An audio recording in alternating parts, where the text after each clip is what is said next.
we will present our group project FIN533 subject. Our project is called Family Financial Stories. We want to learn about money from our families and how things have changed over time. We each interviewed two family members, such as a parent or another families about their money. We asked about three main things such as how they budget their money, how they save for the future, and if they ever invested their money. After talking to them, we found some interesting things. Our parents often avoided debt. They like saving cash and owning things outright. Also, our parents had different challenges like getting loans for a house or a car. Our generation is more open to new things like online banking and different types of investment. This project taught us a lot, such as money decisions are shaped by the time you live in, and the old lesson about saving and not wasting money are still important today. It was a great way to talk with our families and hear their stories. In short, we learned that while the tools for managing money change, the basic rules of being smart with your money stay the same. Thank you. Okay, so now I will talk about project description. The main idea behind this project is to understand how financial habits and values are passed down through generations and why this is important for the younger generation today. If you look at the background, financial literacy is a growing concept in Malaysia. Many young people are facing financial pressure due to high cost of living, commitments like housing and car loans, as well as exposure to crises such as the COVID-19 pandemic. At the same time, studies show that financial literacy among Malaysians, especially youths, is still at a moderate level. Because of that, families play a very important role. Most of us learn about money, whether it's saving, spending, or investing, first from our parents and grandparents. For the process, our team worked step by step. We started by preparing a set of interview questions that focus on topics such as savings, investment, budgeting, debt, and the impact of financial crisis. Each of the 6 group members then interviewed 2 parents from their own families, which gave us a total of 12 respondents. These interviews were transcribed and analyzed so we could compare the different stories and identify common themes across families. The scope of the project is quite wide because each family has unique practices. Some parents emphasize the importance of teaching children to save from an early age, even with small amounts. Others share how they manage debt carefully and avoid unnecessary borrowing. We also saw differences in investment strategies. For example, some families prefer safer forms of savings such as tabung haji, amanah saham bumi putra, or even keeping gold, while others focus more on paying off large loans quickly to reduce long-term financial pressure. One interesting aspect is how crises, especially the pandemic, shape financial behaviors. Several parents highlighted the need for an emergency fund to deal with sudden income loss or unexpected expenses. This shows that financial planning is not just about numbers, but also about resilience and being prepared for uncertainty. Overall, the project gave us a deeper understanding of how financial values are shaped by family experiences and how these lessons are still relevant to us as students and as the younger generation preparing for our own financial future. Hi, my name is Amalin, and now I will present about the objective and outcomes. So, the main objective of our project is to explore how financial values and practices are passed across generations. We compare the experiences of parents with their children and identify recurring themes. This includes the importance of saving from an early age, avoiding excessive debt, prioritizing education as long-term investment, and building an emergency fund for unforeseen circumstances. Another objective is to compare the financial strategies between families.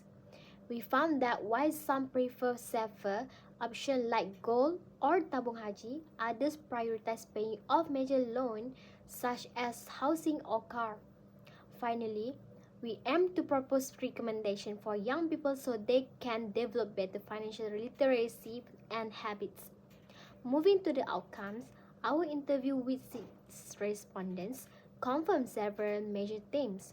Almost all parents highlighted the need for saving discipline and the importance of emergency funds, while also warning against the risk of excessive credit card use. Although the core values were shared, each family had different strategies influenced by their priorities and experiences. From these findings, we recommend that the younger generation start saving early, even in small amounts like Rm1 ringgit a day, prepare an emergency fund of at least 3 months' salary, avoid uncontrolled use of credit cards, and most importantly, practice the principle of save before you spend as a foundation for long-term financial stability. Thank you. We are going to walk through the timeline for our project, from initial planning to final submission. We began with the planning phase. Our first task was to define the project scope and objective. The team met to clarify our project goals, confirm the reports, and video requirement. Next, we move into the research data collection phase. This was a sequential process. We first created focus interview question, and then each group members conducted and recorded 2 interviews with family members. After collecting our data, the entire groups collab on the analysis phase. We review the compiled notes to find patterns, common themes, and unique insights which perform the core of our project content. The content creation phase began with outlining both our report and video. We drafted the report, create visuals and infographics, and finally, we record and edit the video presentation. Our final phase was review and submission. The group carefully reviewed the completed report and video to check for consistency, completeness, and accuracy. Finally, the project manager submit all the materials through the required platform. We are going to explore how different families approaching saving and financial stability. The bar chart shows the comparison of financial decision between 6 families. We found that 3 families choose to invest in established financial products like tabung haji and ASB. They value security, steady income, and the ease of management these well-known organizations provide. In contrast, 2 other families choose a different paths, such as saving in gold. Their primary concern was inflation. They use gold to protect their money purchasing powers, viewing it a tangible, reliable asset that has stood the rest of time. And then there is the family that decided to pay off their large debt, like their mortgage and car loan, before focusing on long-term saving. This approach shows a strong commitment to financial freedom. The bar chart reinforced that saving plans are important to every family, but individual approaches are based on personal experience, knowledge of financial and family goals. Now, I'm going to presenting about reflection and lesson learned. The first lesson that we learn is interviewing is a skill, not just a task. We learn how to ask better questions, listen actively, and interpret both what was said and unsaid. Preparing questions that were respectful yet probing help us gain honest, useful insight. The second lesson that we learned is group collaboration enhanced perspective. Every group member brought unique ideas to the table, whether in writing, analysis, visual, or interviews. The diversity of thinking enriched the final report. We learned to value each other's strength and to work around weaknesses as a team. The next lesson is financial literacy is a lifelong journey. Perhaps the biggest takeaway is that financial education doesn't end with a project or a class. It's ongoing. Learning from other mistakes and successes can be just as powerful as reading a textbook. And the last lesson that we learn is context matters in money decisions. A key insight from the analysis is that financial choices are not always right or wrong. They are appropriate or inappropriate depending on context, values, and personal goals. What works for one family may not work for another, and that's perfectly valid. Next, I'll be presenting about future improvement. The first improvement is savings planning and emergency fund. Families should make saving as a habit by putting aside 10 to 20% of monthly income, and also they need to preparing an emergency fund for at least 3 to 6 months can really help. This way, when unexpected events like job loss or sudden medical bills happen, family don't have to stress about borrowing money. We move to the second point, which is long-term financial planning. So, long-term financial planning is the key that families should set goals such as retirement, children's education, or even buying a home. When planning starts early, it reduces the need to rely on loans later on. At the same time, having insurance or takaful helps protect the family if something unexpected happens.